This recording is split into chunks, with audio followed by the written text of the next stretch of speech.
石像鬼板甲在没有任何加强的情况下，轻松做到了 S12坦克装登场率的第1名。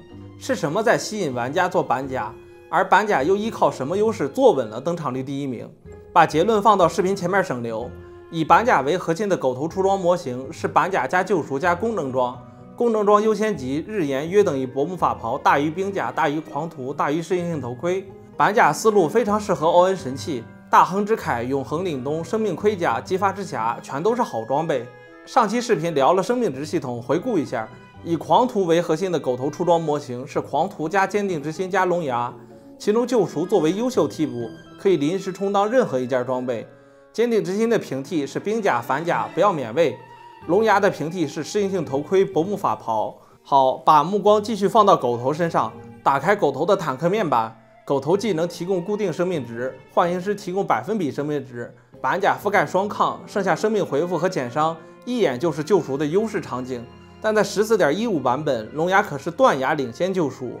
龙牙在更新前数值有多夸张呢？以2星狗头4幻影师为例，板甲加龙牙加狂徒等于5445最大生命值，每2秒回复5%就是272血，7次回复就能回1906血，这个回复量太夸张了。甚至绿甲也只能勉强平替龙牙而已。更不健康的是 ，C 位和坦克的博弈逐渐就变成了竞速游戏，看是你打得快还是狗头回得快。所以我在上期视频的评论区中表达的观点是，削弱龙牙是在砍板甲组合。对于狂徒组合来说，龙牙仍然是可选可用的装备。救赎的生命回复效果是根据已损失生命值的15%进行回复，并不是最大生命值。因此，救赎和狂徒并不存在强绑定关系。反过来说，救赎和板甲就是绝配。为什么呢？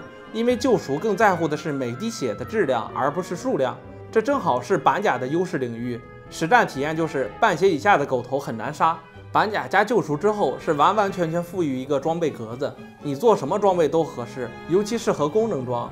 上期视频我们聊生命值系统，250固定生命值是很强的属性。所以日炎、大亨之铠、永恒凛冬都是非常强势的功能装。把视角放高一点，你的阵容肯定要有重伤和减抗手段吧？前排做了日炎，后排就不刚需红 buff； 前排做了薄幕法袍，后排就不刚需破甲弓。这怎么能不是一种提高胜率的手段呢？我们用了2期视频，详尽地展示了狗头的2种出装思路，分别是板甲组合和狂徒组合。上期视频评论区问，为什么我的推论和大数据网站契合度很低？因为有些装备有明显的抱团现象，当你没有梳理出哪件装备是狗头的绝对核心之前，有些装备优秀的就不够明显。比如狂徒组合中的坚定之心，作为非腰带合成装备，拥有250固定生命值，狂徒可以充分发挥固定生命值的优势。而坚定之心在板甲组合中就显得畏手畏脚，坚定之心的发力期在半血以上，板甲救赎的发力期在半血以下，很明显板甲组合不喜欢坚定之心。如果不分开谈，你就错过了这件好装备。这就是云顶风向标要做的内容，抽丝剥茧，把游戏变得更简单、更自由、更灵活。关注云顶风向标，我们下期再见。